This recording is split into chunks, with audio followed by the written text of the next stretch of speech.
Nous voici dans la nouvelle vidéo de ce cursus de 3 cours dans laquelle on va voir la retouche sur Photoshop. Alors nous sommes toujours dans Lightroom, notre photo est éditée et nous allons l'ouvrir dans Photoshop. Ça se passe ici, dans Photo, modifier dans Adobe Photoshop 2024. D'abord nous allons enregistrer une copie de travail. Je vais l'enregistrer ici, elle s'appelle Glace à l'italienne. Je vais commencer par ouvrir la fenêtre de calque. On va d'abord décider de l'ordre des éléments qu'on va traiter. On va créer un nouveau calque de brouillon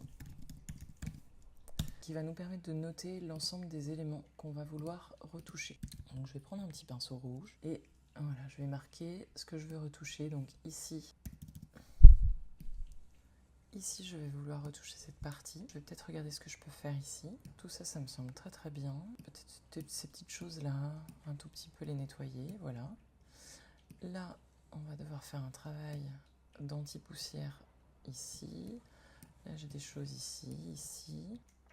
Voilà. Toutes ces petites choses-là. Je crois que j'ai fait un bon tour déjà du travail qu'il y a à faire.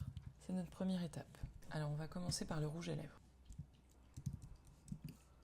La matière du rouge à lèvres est assez intéressante, mais ici on a beaucoup de saleté. Donc je vais vous montrer comment les nettoyer. Je vais créer un nouveau calque qui va s'appeler Clean Lipstick. On va travailler avec un outil qui s'appelle l'outil correcteur, que vous pouvez voir ici.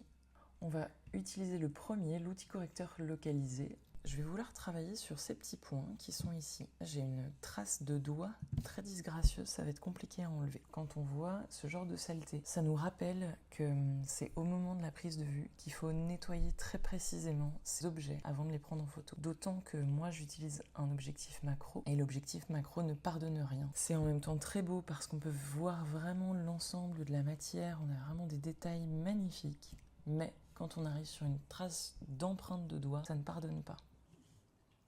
On va s'assurer de bien travailler sur le calque Clean Lipstick pour que si on fait une erreur, elle ne soit pas écrasée définitivement sur le calque de base. Pour ça, on s'assure que cette partie-là, échantillonner tous les calques, soit bien cochée pour qu'ils prennent en compte les calques qui sont en dessous de ce calque-là. Je vous montre, comme ceci, comme ceci, comme ceci, et voilà. On voit bien que si on décoche la visibilité de ce calque, on revoit apparaître les petites traces. Ça fait qu'on travaille de manière dynamique. Ici, je trouve que l'épaisseur de mon pinceau du correcteur est un peu grande, donc je vais la baisser. Je vais la baisser de sorte que j'arrive assez proche de la taille des pixels et des petites poussières que je veux enlever. Et patiemment, on peut travailler comme ça sur les petites poussières. Alors c'est fastidieux et c'est pourquoi je vous recommande pour ce genre de travail de travailler à la tablette graphique. Parce qu'à la souris, c'est plus long et plus fatigant. On nettoie notre image tranquillement.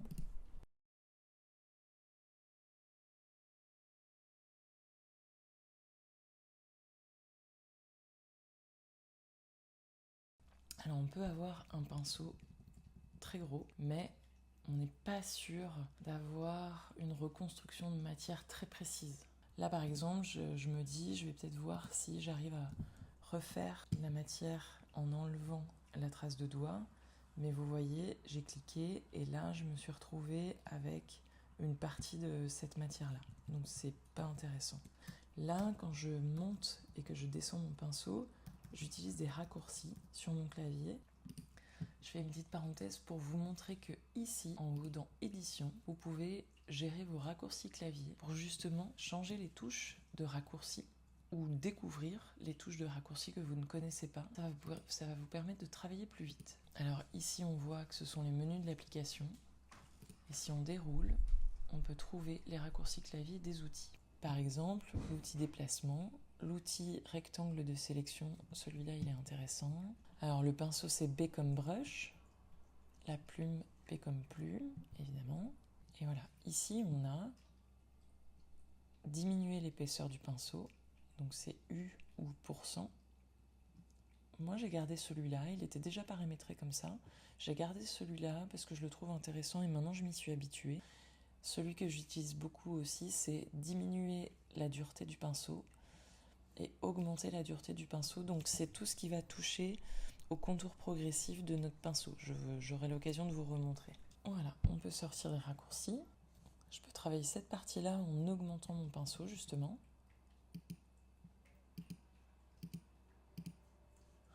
Je suis pas sûre que ce soit très concluant parce que ça me fait une tache de noir un petit peu disgracieuse qui se voit quand même pas mal. À ce moment-là, on va essayer l'outil tampon qui est ici. L'outil tampon, son raccourci c'est S, la touche S, et l'outil tampon permet de dupliquer avec la touche Alt ou Option sur Mac. On va venir chercher une zone pour la dupliquer. Sur l'outil tampon, pour être sûr de travailler de manière dynamique, comme pour l'outil correcteur localisé, on s'assure que l'échantillonnage se fasse sur les calques actifs et inférieurs. Vous pouvez décider de travailler seulement sur le calque actif, mais ici, dans notre cas, c'est actif et inférieur pour que l'outil prenne en compte les éléments du calque base. Alors là, typiquement, vous voyez que mon pinceau, justement, a une dureté très très basse, donc ça veut dire qu'on a un gros contour progressif. Et avec les touches chevron, donc là, mage chevron, je diminue le contour progressif, donc ça veut dire que j'augmente la dureté pour avoir quelque chose qui couvre bien. Alors, là, ça va pas, parce qu'on a les contours qui sont trop visibles, donc ça veut dire qu'il faut que je rebaisse un tout petit peu la dureté. Là, c'est pas mal. Alors, on vérifie. Ça a déjà quand même bien nettoyé cet endroit. Alors ici, j'ai un cheveu à enlever. Alors, je vais vraiment baisser mon pinceau quasiment de la taille du cheveu et je vais pouvoir peindre par-dessus. Là, vraiment, je vais aller très doucement sur cette matière jaune pour enlever les petits endroits de l'empreinte.